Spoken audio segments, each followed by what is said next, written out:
All right. So, is everybody done with the quiz? If not, pass it over to the TA.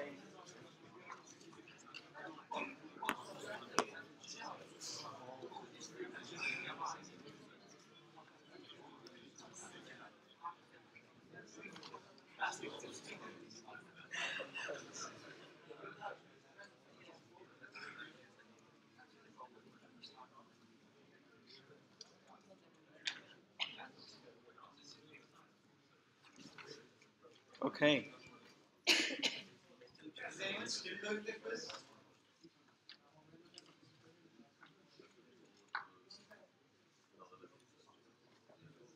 All right.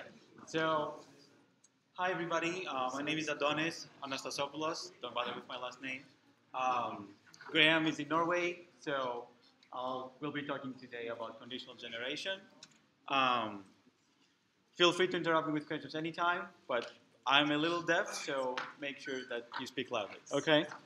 So, in the previous classes, we talked about language modeling and word embeddings. So today, we'll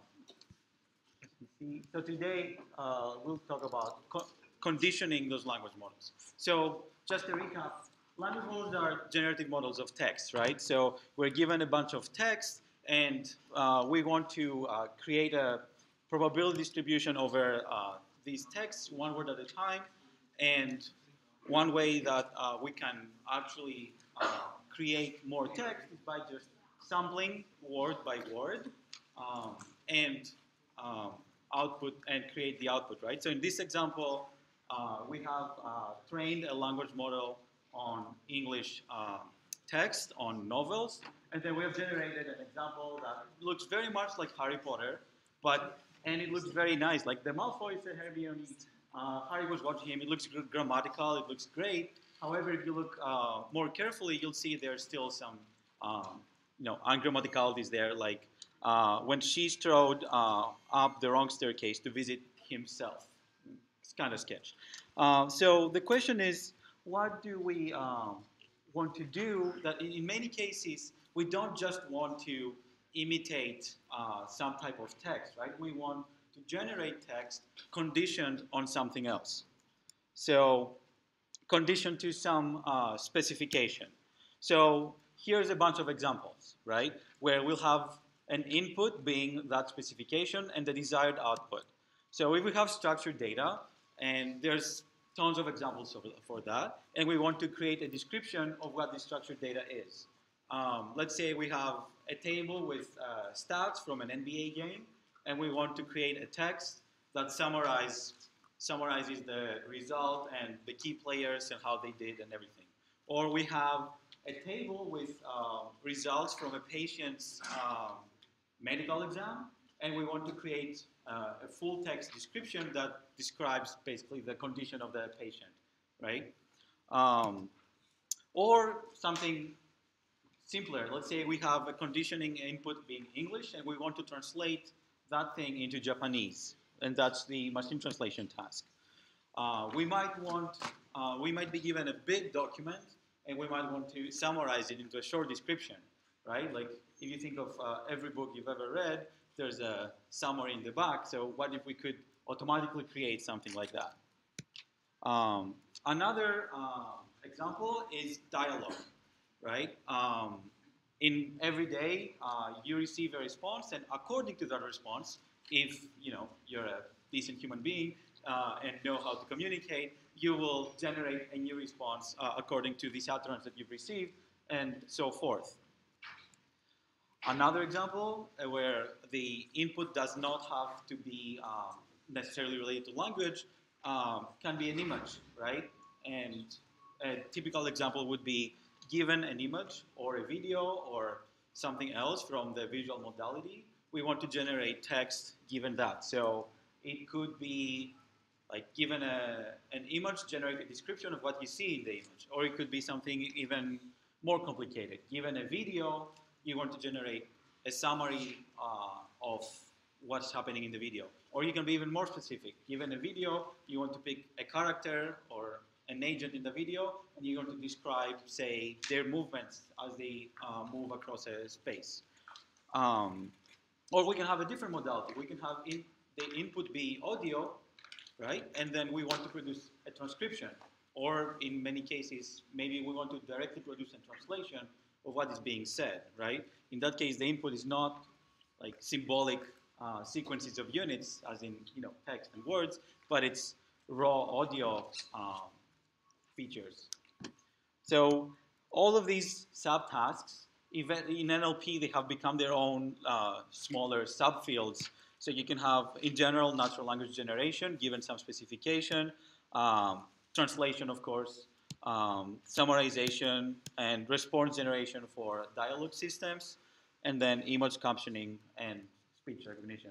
These are just examples, and there's a ton of them where you can envision maybe combinations of these types of inputs and other outputs. So let's formulate the problem and see how we're gonna model it. So in language modeling, right, we had a sequence of words, and we said that the probability of this whole sequence is going to be the probability of each individual word multiplied all together. And how do we model each word? We say that each word is conditioned on every word that came before it, right? So in this case, the context is every word before the word that we want to generate. Now, in these conditioned language models, we have the exact same thing, except we add this additional context X, all right? Which, again, we have the new word that we will generate, the previous context, which is this y1 till yj minus 1, which are all the previous words that we have generated so far, and we have this added context X, right? Now, this can be a vector, this can be sequences of vectors. You'll talk about it more in 2 classes from now. But in our case, we'll focus on, let's say we have some context in some representation where it's basically just a vector, okay? So that's the standard LSTM neural language model that you've seen before, right? Where given we want to model this sequence, I hate this movie, and what we do is we start with some initial state for our LSTM, and then we feed in one word at a time, and then we want it to predict the next word at its time step, right? In the conditional case, let's say we have, in the machine translation example, we have the Japanese sentence that we want to condition in, and we want to translate it. Now, that's a standard encoder-decoder architecture as it was proposed in 2014. And as you'll see in this class and in the next class is that there's many things that you can vary, but the general idea has 3 main components. The first one is the encoder. So this will give you, the encoder will read in the context. Note that it doesn't have to be text, right? Again, it could be an image. So you might have a bunch of convolutional, a big convolutional net that will produce a representation for an image. Or it can be audio. The point is that you need something in order to convert your context, like the thing that you're conditioning on, to a representation. In this case, we're doing it with an LSTM, and throughout this class, we'll just use the last state of this LSTM to be the representation of the whole context. Okay? So there are better ways of doing that, but stick with me with this representation just for this class. And then what we want to do is actually generate the text, and this is done with a decoder.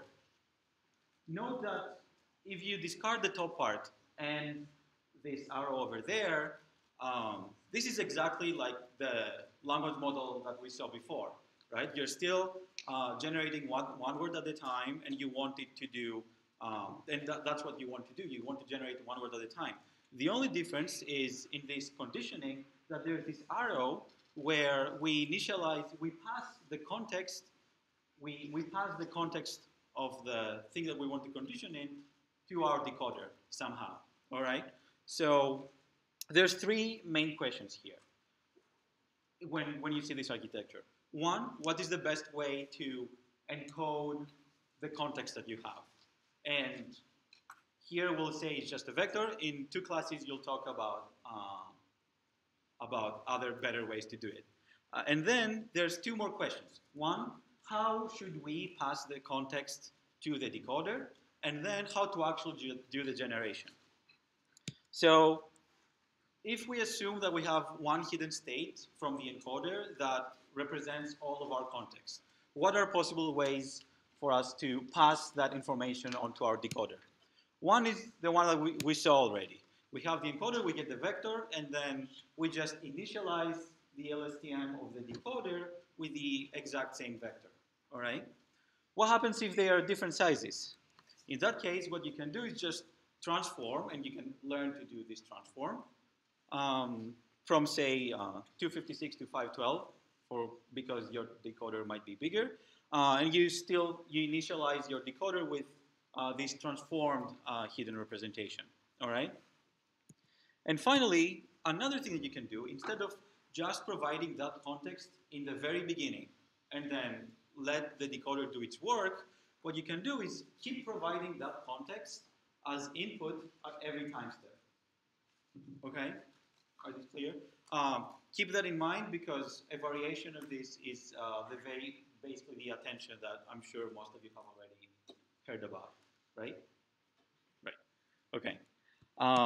So these are three main ways of how you can pass the context to your decoder, okay, to the language model that is your decoder that will generate the text according to some specification. Now, how are we actually going to generate new text? So the formulation is that we have trained this model that can give us good distributions of some output sequence given some input sequence, and we want to use it in real life. So we'll talk about two methods. The first one is sampling, right? Where we want to generate a random sequence according to this probability distribution, okay? Can anyone think of an example where we might want to do sampling? Exactly, right? In dialogue. So you don't, in dialogue, there's no specified necessarily correct answer, right? And depending on the input, there's a variety of things that you could say, even though many of them might mean the same thing, or they might guide the dialogue to the same direction. The other way is trying to generate the sentence with the highest probability. And that's the case with, say, machine translation, although, again, machine translation is a problem where there's not always just one exactly correct translation, but you don't just want to sample similar sentences, although that might be a thing you might want to do. You want to generate, ideally, the best translation you can, given some context. Okay? So let's talk about sampling.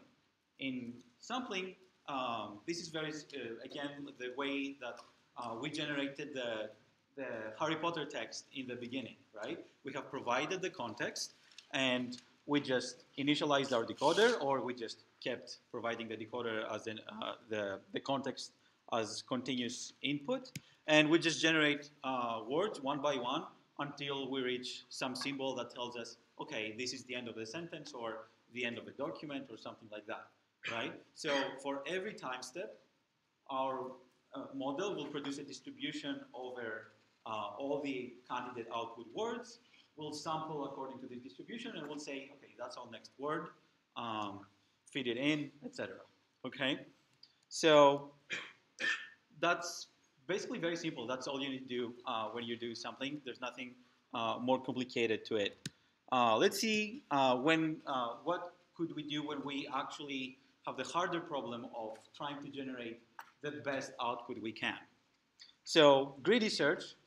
In greedy search, we again will generate the output one by one by this time picking the highest probability word. So in this example, you'll see this algorithm is the exact same thing like sampling, whereas instead of randomly sampling from the distribution, we'll get the word that the distribution says that has the highest probability.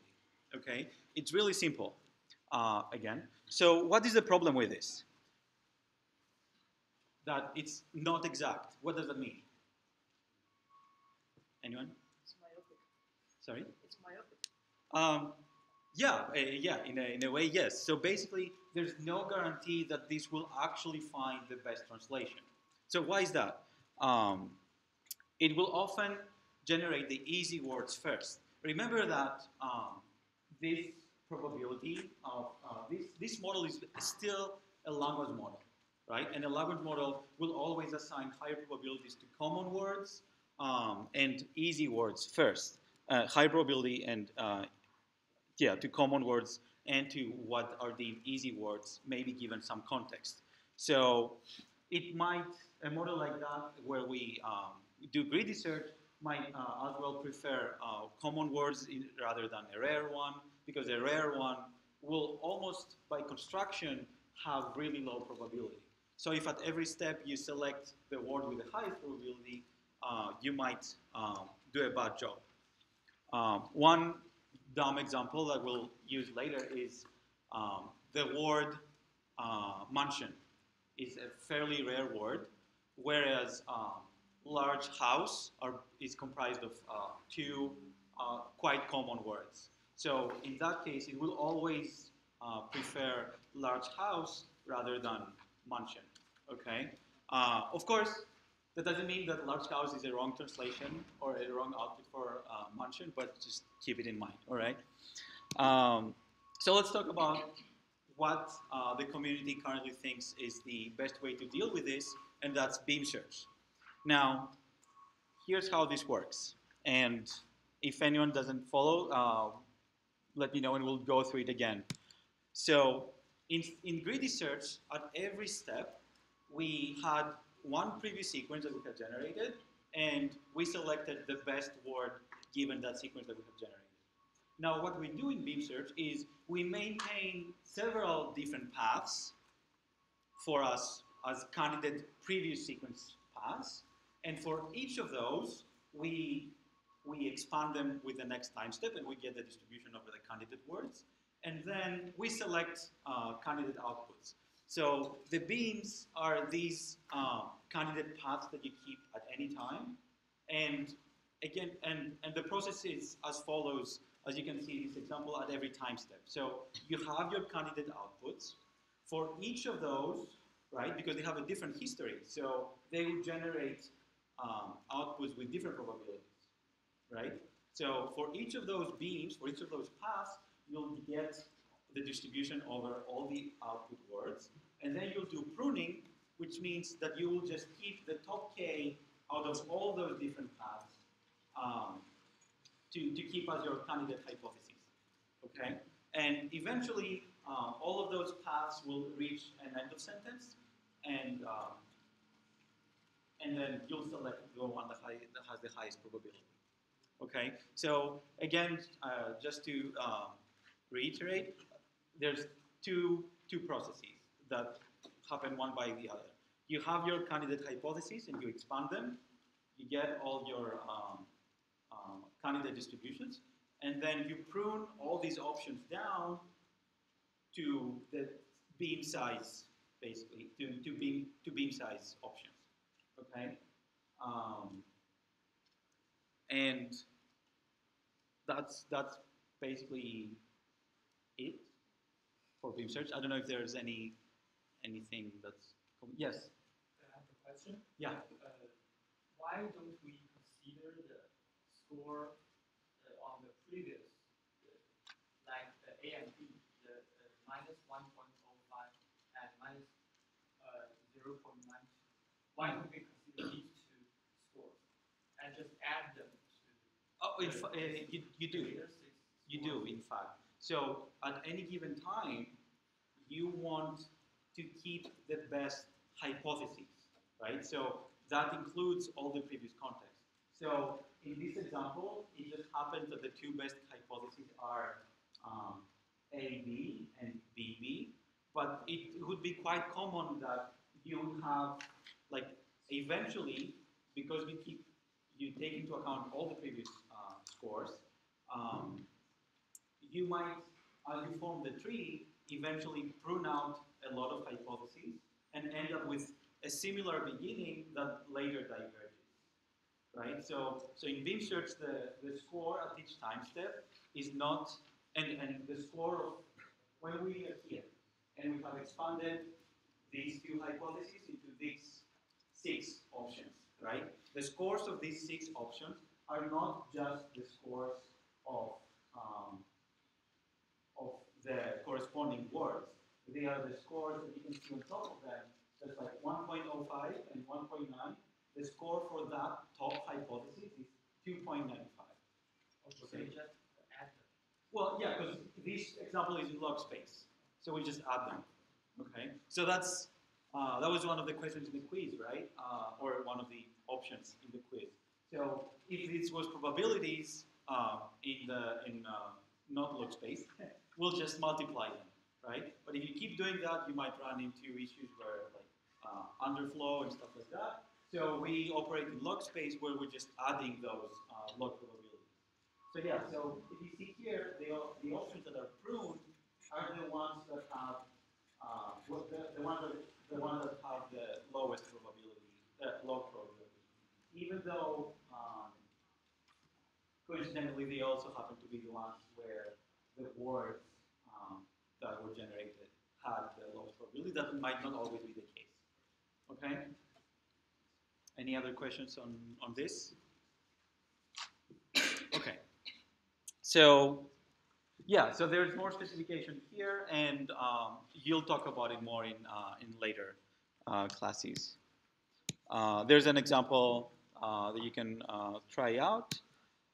So, let's talk about other ways of how we can make the performance of our models better.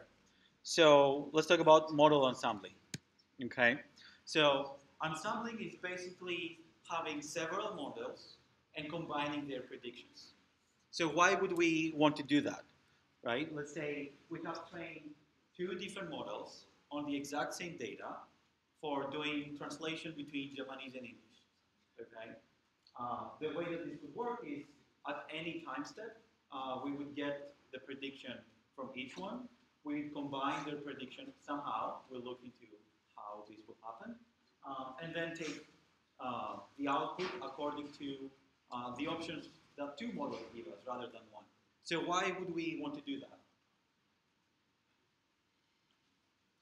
Well, so the general idea is that different models might make different errors, especially if you make sure that there's something slightly different about the models, such as different initializations, right? They've seen the same data, but they started from a different place. Then there's a good chance through training and optimization that these 2 models will find different sweet spots during training, right, for their weights. And they will both be quite good at what they do, but they might make different errors. So by combining several models, then we hope that the errors that one single model might make would cancel out essentially by all the other models that suggest better predictions. Okay, does that make sense? Okay. And another reason why this works is that these type of models, remember, they produce a distribution over words at every time step, right? Now, when this distribution is flatter, right, it's less peaky, it means that the model is less certain about itself, right? It's less certain about its prediction. So what this means, and quite often this higher uncertainty correlates with an error, right? So if we have several options, then the uncertainty of if one model is uncertain at a certain time step, and a different model is quite certain, then by combining them, will maybe favor the model that is more certain and thus less likely to make an error. And again, that's basically summarizes that. Okay. Oh, another thing is there's nothing stopping you from ensembling models that might have different inputs or be slightly trained on slightly different data, or maybe have seen different views of the data, right? So you can have an ensemble. Let's say if you're doing, well, I'll give an example from my previous work. Let's say you want to do speech translation, right? And you have an input that it's the speech, and you want to have a direct output that is the translation of what's being said. And for some weird reason, you also happen to have the actual transcription of the speech, and you can train an MT model from the transcription to the translation. Then if you have both of those models, why not just ensemble and combine their predictions if, of course, the speech and the transcriptions are of the same thing, right? You have two models giving you opinions on your output, and that does work better. So we talked about combining the outputs of several models. So there are basically two major ways of doing this. The first is simple linear interpolation. Each model gets a weight, and the final distribution is just the average, the weighted average of those models, right? So the final distribution of at any time step would be the average according here. This would be the weight of that particular model, and that will be the distribution that it has produced. And we just average all of them. And quite typically, the second term is just a uniform distribution, unless you have a specific reason to trust one model more than the other. Log linear interpolation is very similar, but it has one little tweak that makes it operate differently. So again, we have the weighted combination of all the log probabilities like before, but we also normalize them. So you'll see now we have, on the far end, we have the distribution that the model produces. We take its log, and this interpolation coefficient is very similar to the weight that we had before. And in fact, it's often set to be uniform again. And we take this sum, and we also normalize with the softmax. Now, what are the differences between the two?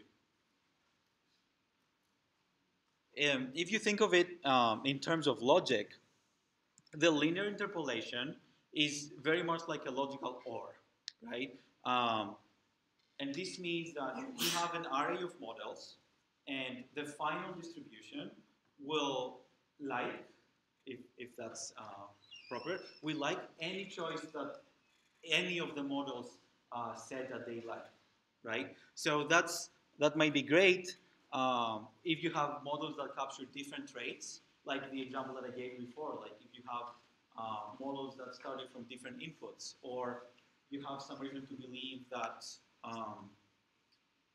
that your models indeed capture different parts of the output distribution that you want to model. And it's also necessary when any model can assign zero probability, right? Before, if you remember, we were adding log probabilities, which is the same in the log linear model, right? So if we convert that to normal space, to not log space, that means that we're multiplying the probabilities, right? And if any of those models outputs 0, then we'll just have a prediction of 0 over everything. So can anyone think of an example where we might necessarily want such a case, where we have two models that one of them might be producing 0 probabilities over the output and the other is not, and we want to interpolate them taking advantage of both? Well, it's not easy. I had to ask Graham too about a good example. So here's a good example. Let's say you have a machine translation model, okay, that generates output, and you have one that generates output at the character level, and another one that generates output at the word level over a fixed vocabulary. Okay. Now, in order to allow the ensemble model to generate output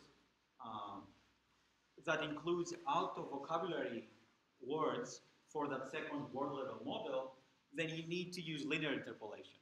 Because otherwise, anything that's not in the vocabulary, that word level model would output a 0, and they would cancel out everything. It would actually never allow it to generate anything but that particular vocabulary.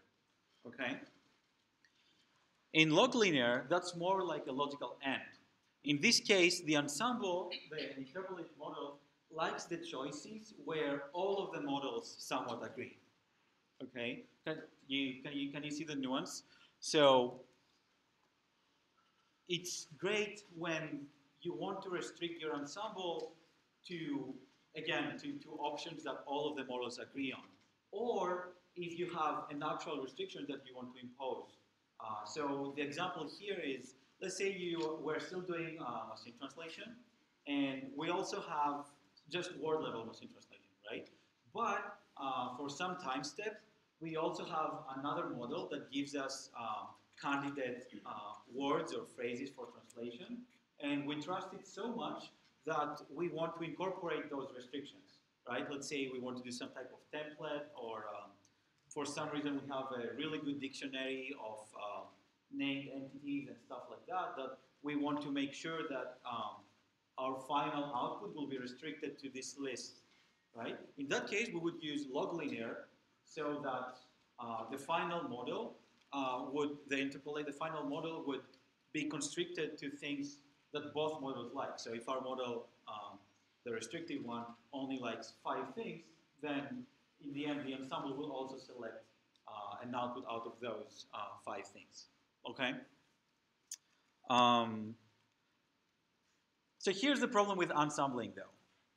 As I mentioned before, we need to train M models, and so aside from that, which would probably take a while and a lot of resources, also at inference time, we need to get outputs from 4 or 10 or 20 models. Okay, 20 is probably a lot, but from 4 or 8 or 10 models, and get all those outputs and keep doing that.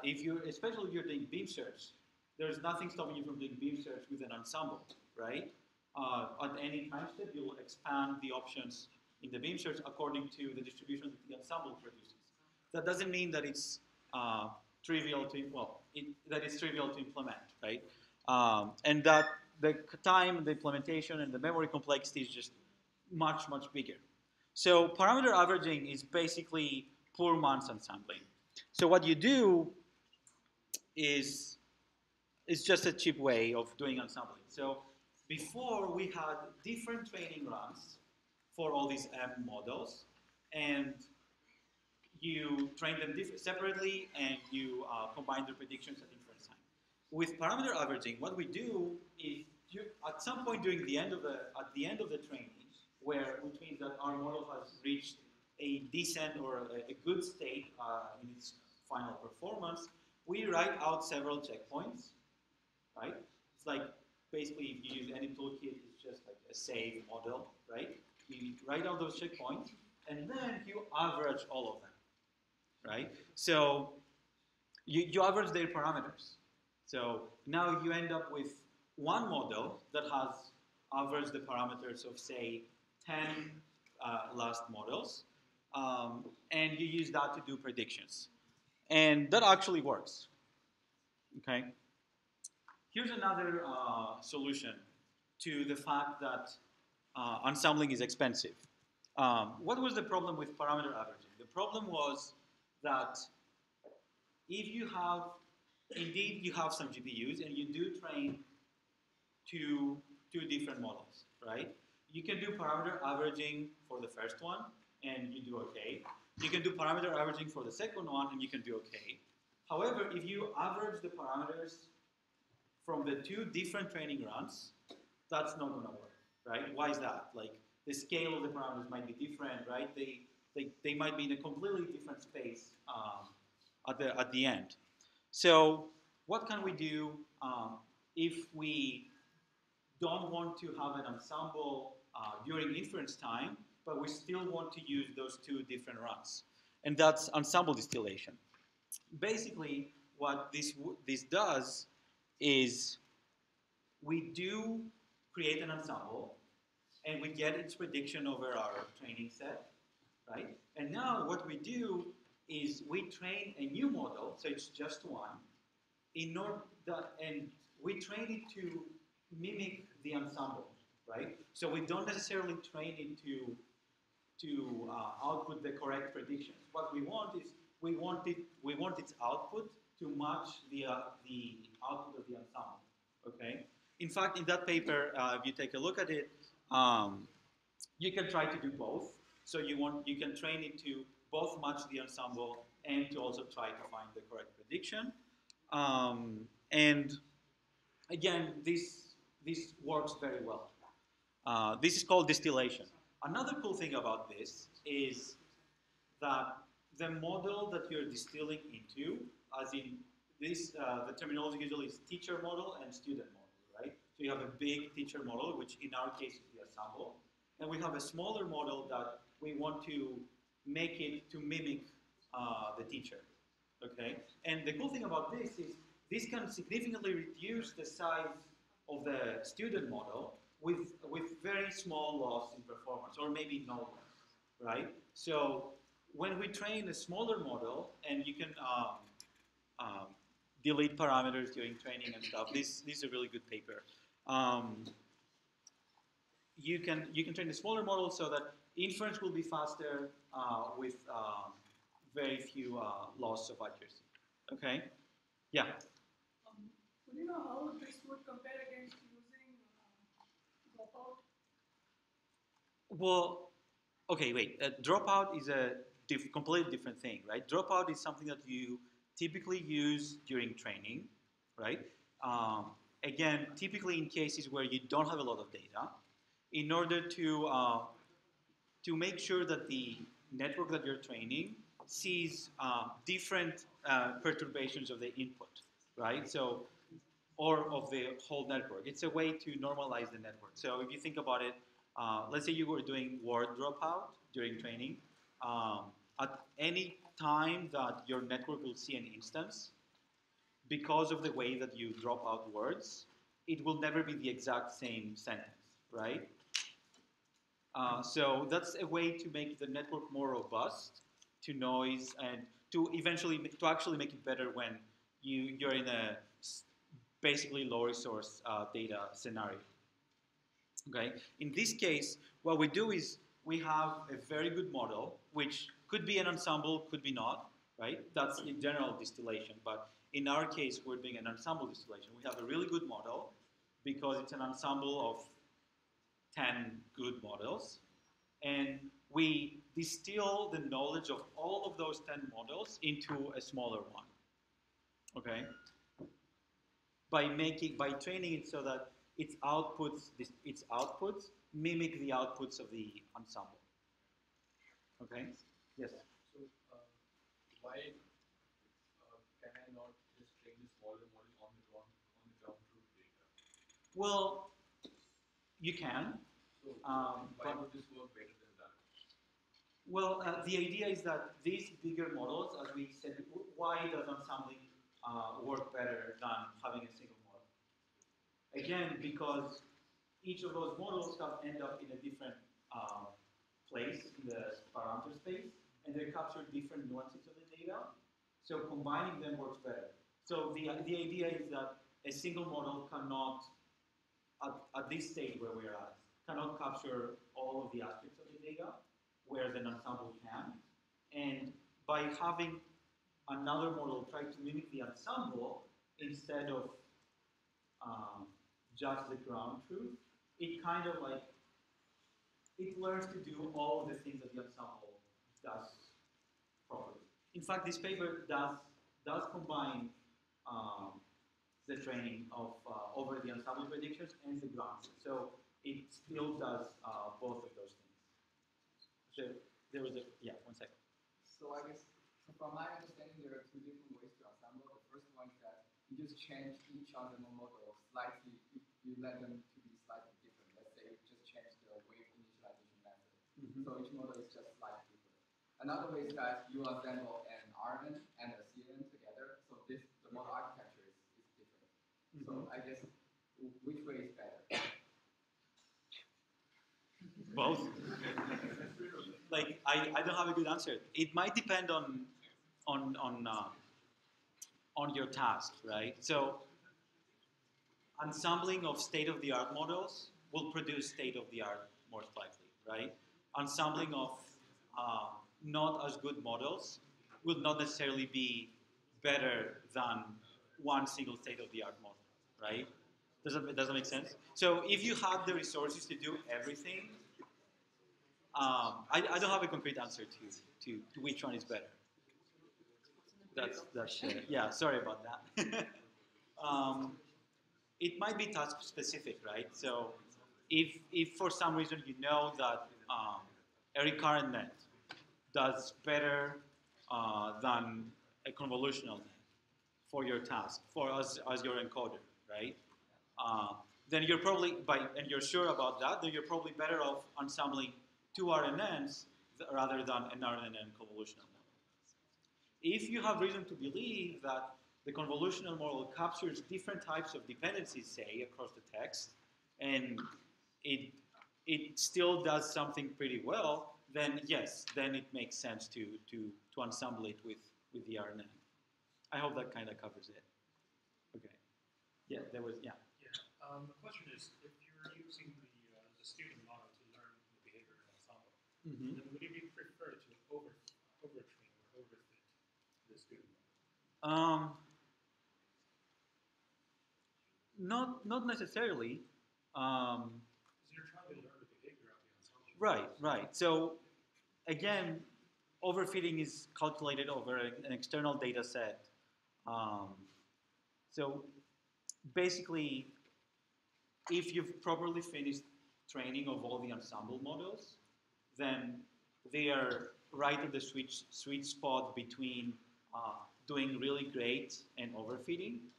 And when you're training the student model, when you learn to perfectly mimic the ensemble, which I don't know if that's overfitting, but it will also be at the same sweet spot, right? So it's not about overfitting over the ensemble or whether you're overfitting on data, on the held out data. I think my point would be overfitting on the train. They're generated by the ensemble. So you're not training against the ground truth. You're training against the prediction. Right. Yeah. So and you want a student to be mimicking the behavior. Right. But okay, the truth is that you'll never really reach like zero error in mimicking the ensemble, right? Yeah. But I'm not sure that also that you actually want that. I mean, if you, I don't see a reason why it would necessarily hurt, but you might, you know. Because it would amaze me that if your goal of training the student behavior is not to perfectly mimic the ensemble, you basically have two sources of error. One is the error generated by the ensemble against the truth. That is the error generated by the student learning, not exactly mimicking the behavior. Right. So why would combining these two sources of error give you? Well, because the practice, in practice, like this second source of error is pretty small.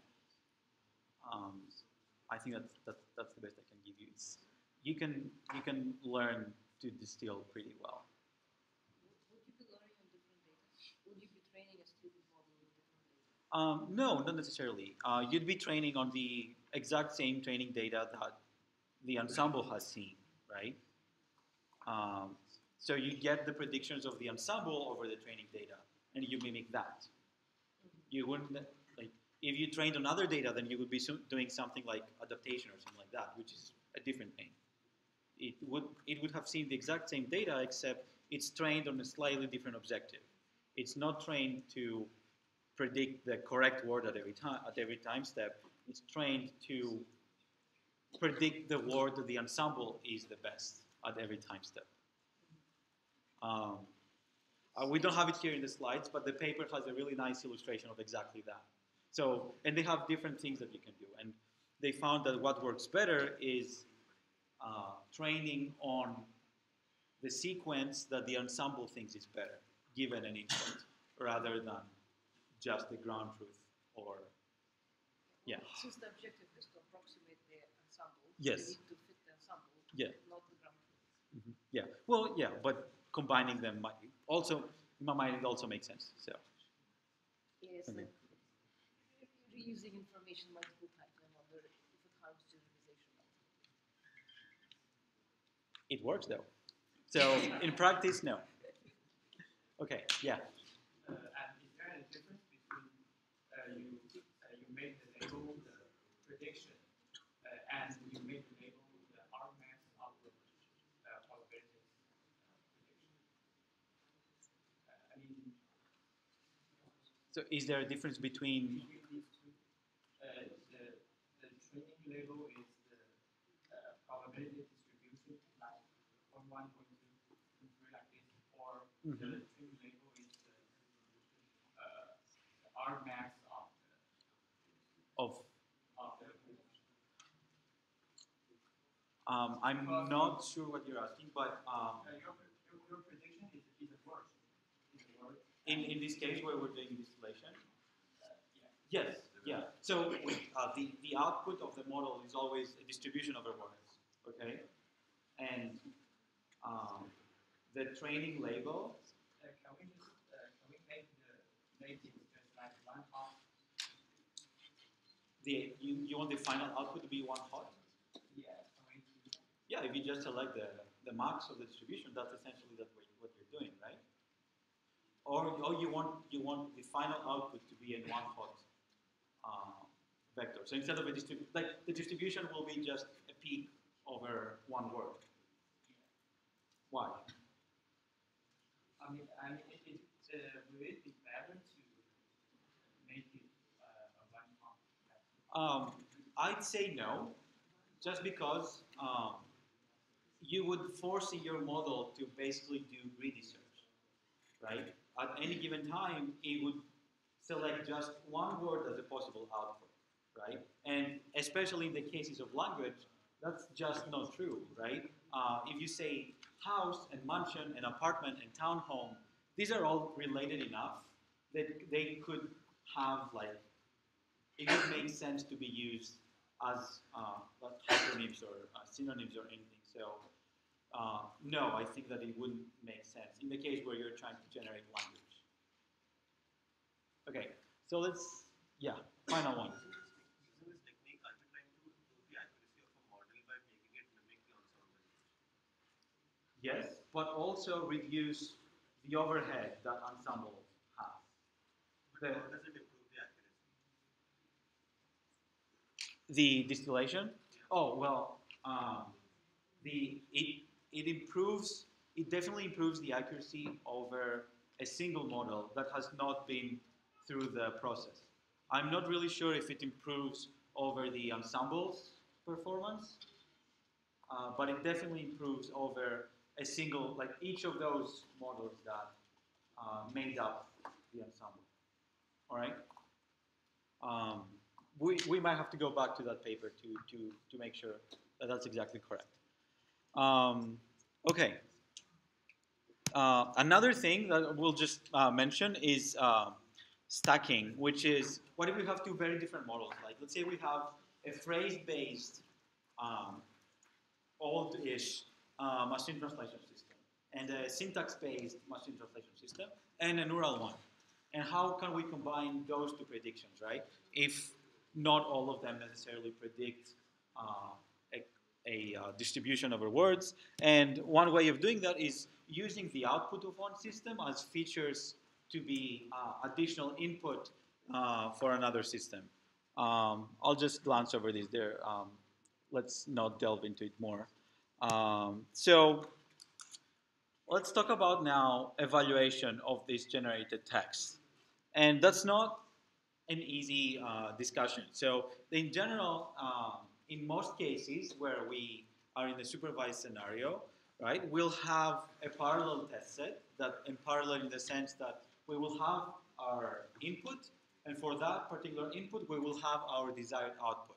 Okay? And then we would use our system over that input, and then we would compare the output that our system produced with the desired output. So in a machine translation scenario, we would compare to the reference translation or to several reference translations, right? Because as I mentioned before, there's not always just one translation that's acceptable given a source. So a good thing that we can do is to have human evaluation, right? So in this example, we had the source in Japanese, and we have three systems that produce these three outputs: Taro visited Hanako, the Taro visited the Hanako, and Hanako visited Taro. And we can give all those outputs to humans, and we can ask them, is this translation adequate? So what does adequate mean? Adequate translation means that it accurately reflects the context, right? So since this Japanese sentence actually means that Taro visited Hanako, then the first two are, yes, they are adequate because they reflect that context, whereas the last one is not because it reflects a different meaning, okay? The other thing that we can ask is the translation fluent, right? And that cares more about, it's basically the language modeling part, right? We want the output to be proper grammatical English in this case, and we don't care necessarily about whether it reflects the context, the input. So the first one is, again, a yes. The last one is a yes because it's proper English, even though it doesn't say what it's supposed to say. And the second one is not. Or finally, we can just tell them which one is better and ask them to rank all of the different translations. And that's and in that case, ideally, they would say that the first one is the best, and then between the other two, the ungrammatical one is good because we value adequacy over fluency, and the third one is the worst. Okay. However, this is expensive, hard to do. It can be inconsistent because people have different notions of what an acceptable translation might be, and so forth. So if you were to properly train all the annotators, then that would add on the annotation costs and so forth. So even though ideally any good NLP paper would include some type of human evaluation, it's not very easy to do so. So in the case of machine translation, the prevalent non-human centered method is BLEU. So BLEU has two parts and basically works by comparing the n-gram overlap of the output to the reference translation. Okay, so it has again two parts. One is the n-gram overlap. So we'll say that we'll go up to certain n-grams, so unigrams, bigrams, trigrams, 4 grams, whatever you want, and then you go on the system output and you look how many of those n-grams actually appear in the reference. So for the bigram example, we take the Taro. It does not appear in the reference. We don't count it. Taro visited appears in the reference. That's good. We count it +1. Visited the does not appear, and so forth. So for the bigrams, we have 4 bigrams in the output, but we have only one of them appearing in the reference. So the 2-gram score would be 1/4, right? And then you get all these scores for the n-grams, and you get a geometric average of them. And now here's the problem that one of the problems that BLEU exhibits. Let's say that the reference was Taro visited Hanako and they ate noodles, okay? And our output is Taro visited Hanako, right? Our unigrams are going to be perfect because all the three words that we generated, Taro visited Hanako, appear in the reference. Our bigrams are going to be perfect. We'll have 2 out of 2 bigrams. However, we didn't really do a good job at translating all of the context, all of the source context, right? The source context has additional information that we didn't bother translating. And the way that BLEU deals with this problem is with this brevity penalty. So basically, this penalizes the score by comparing the lengths of the 2 sentences, right? So the brevity penalty, if what you output is shorter than the reference, you penalize proportionally. And you multiply that with the overlap, the n-gram overlap, and you get your final score. Okay? Now, the pros of this metric is that it's very easy to use. It's good for measuring system improvement. And no matter how hard we try, it's what everybody uses. Okay? at least for empty systems evaluations in an academic context. The bad thing about it is that it has been shown to not necessarily correlate with human evaluations. So a higher BLEU might not necessarily mean that a human would think that you have a better translation. It's also bad for comparing very different systems. So let's say we have two different systems and they both get a BLEU of 30. That's just a score over a test set, 30, right? There's no guarantee that these two systems produce similar outputs or that they make the same mistakes, right? So the score, the BLEU score in and of itself does not reflect any of those differences, okay? So here's another metric which was proposed by people here at CMU called METEOR, which is also quite popular in the industry because it's very similar to BLEU. However, it deals with many things that BLEU does wrong. So in the BLEU example, and going back to the dumb example with large house and mansion, right? If the reference says house, but our system is quite nice and it has learned the word townhome, which could also reflect like house essentially, BLEU unigram score would completely discount it and say it's completely wrong. If we, however, use paraphrases or synonyms, and we have a list of candidate paraphrases over the reference, that allows us to basically consider several references that use synonyms and deal with that. METEOR also fixes other problems like taking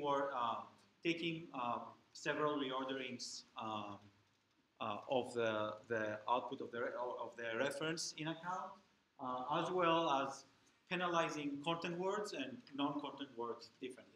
Okay, it's been shown, especially for high resource languages, where all of these resources that we need for METEOR exist. It's been shown to do much better compared to BLEU, to have a much better correlation with human evaluations. Okay. The bad thing is, of course, that it requires all of those extra resources, so it's hard to implement it for low resource languages, although, of course, many things can be done automatically. And, of course, it's also much harder to implement and complicated.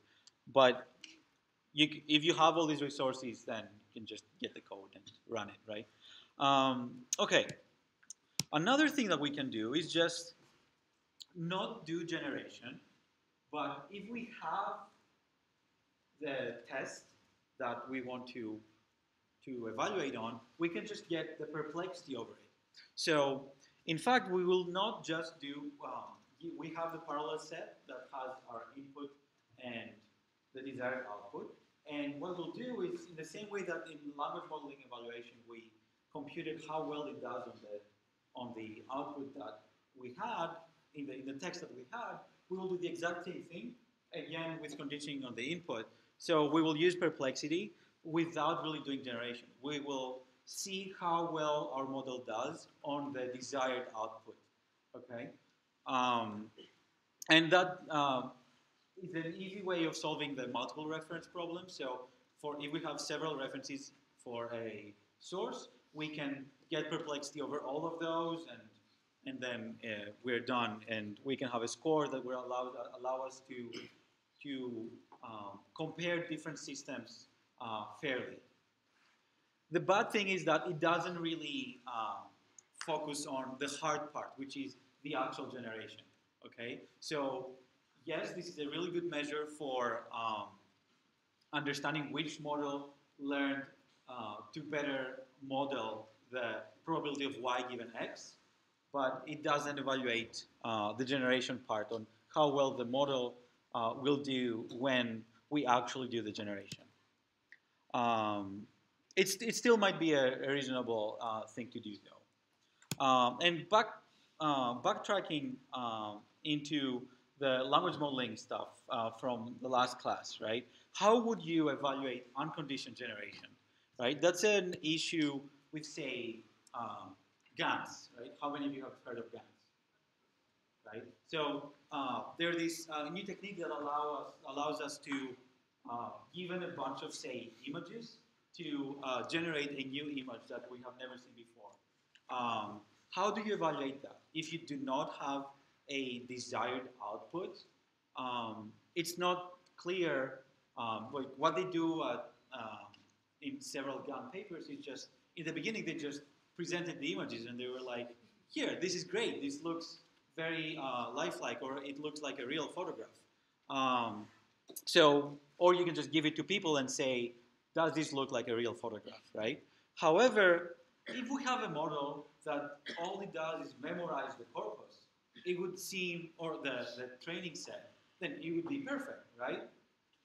Think of the Harry Potter example. If we had a model that had managed to properly, completely remember the whole thing, remember the first book, and just output it at once, it would be perfect, right? So that's not what we want to do.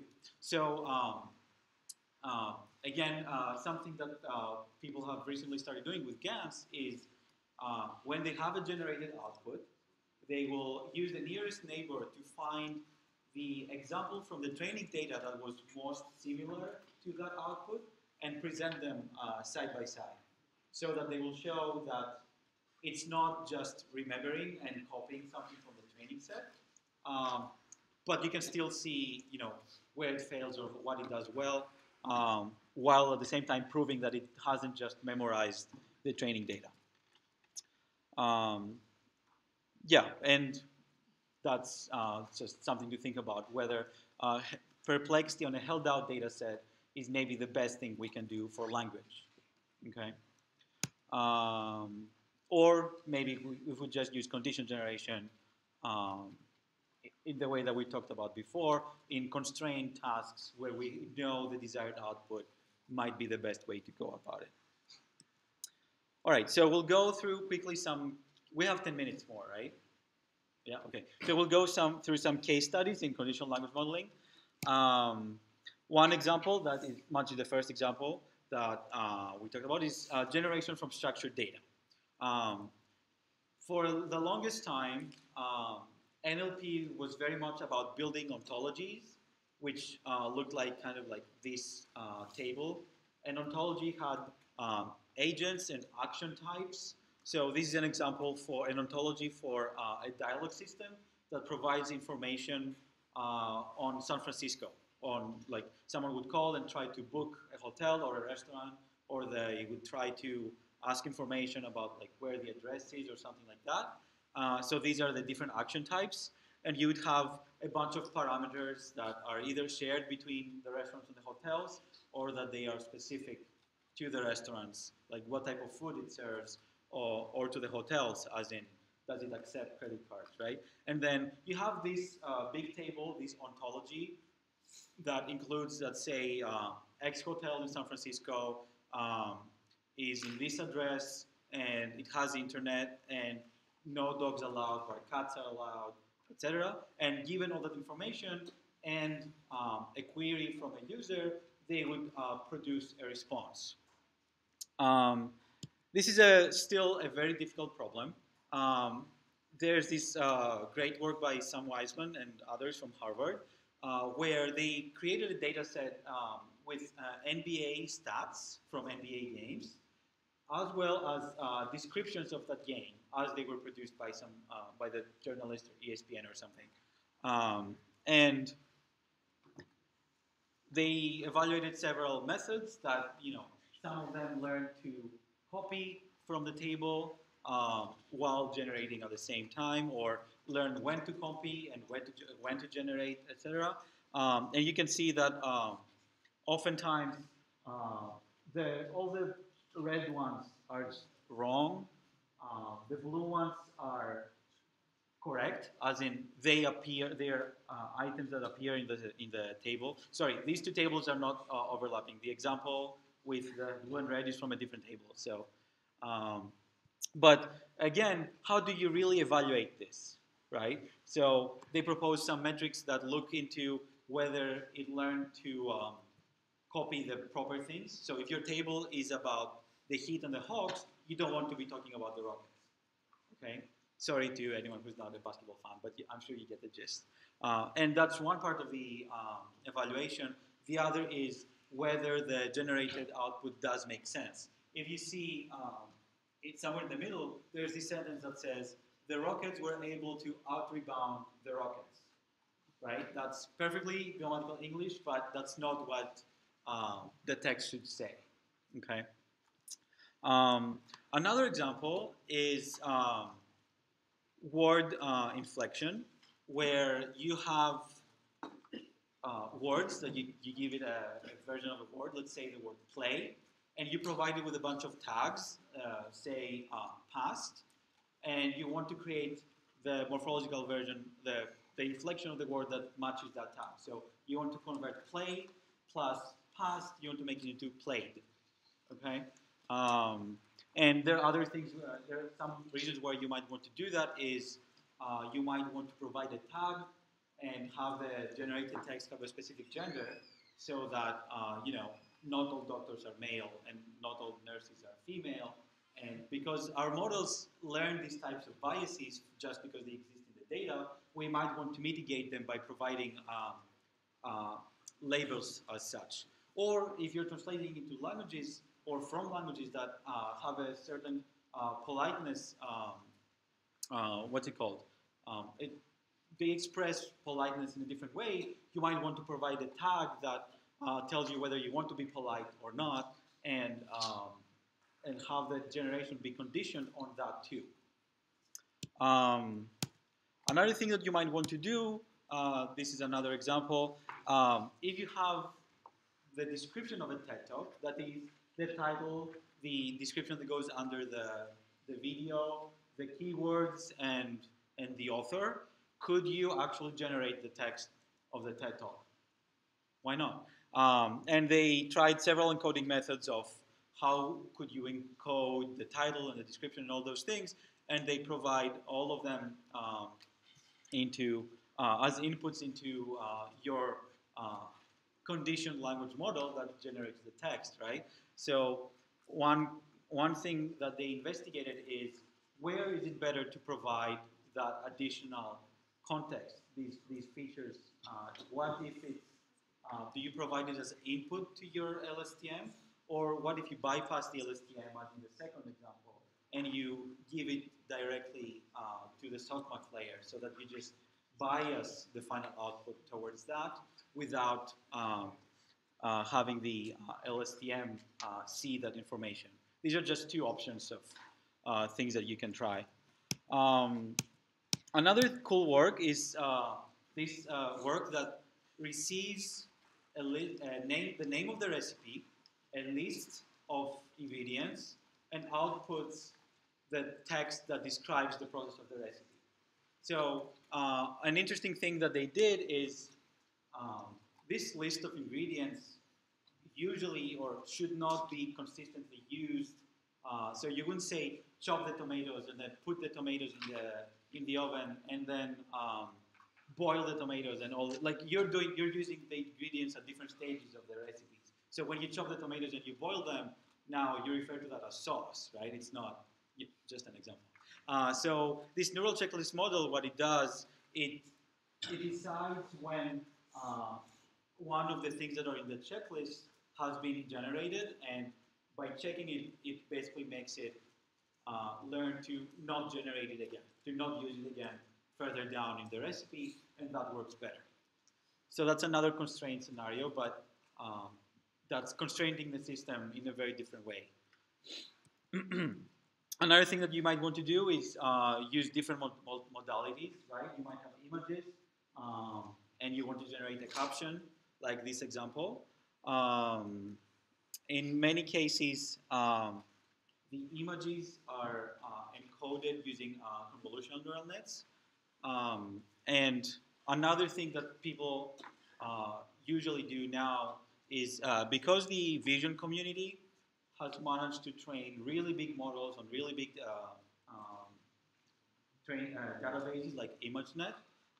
Now what you can do is, if you have an image, you just feed it into a pre-trained model and put it through all of its like 100 or 200 or whatever many layers they have, and you'll take the final output before the softmax and use that as the representation of your image. right? Ideally, it should encode, it should include all the information that like a 256 by 256 times 3 because RGB might encode. Ideally, the same information would be encoded in that vector, and you can just use that vector as your input and generate your text. Right. This is an example where you want to generate example definitions of words given the word or given the word embedding, right? This is pretty cool. The candidate application for this is one, automatic dictionary generation. Two, you could use that for languages for which you do not have dictionaries, but you have a lot of monolingual data on the internet, right? And their baseline is just a standard sequence model where it reads in the sequence, which is just the word, and it's trained on dictionary data to produce a definition. And they made it better by adding additional features like prefixes and affixes and learning specific embeddings for them and providing them as additional input in order to do the generation of the definition. So that's all we have for today. Any questions? Okay, so that's all we have for today. Feel free to come down here to ask me anything. I hope generation and 3D search, that's the most important thing I think that you should get out of these lectures, as well as the ideas of all the tasks that you could potentially work on. Thank you.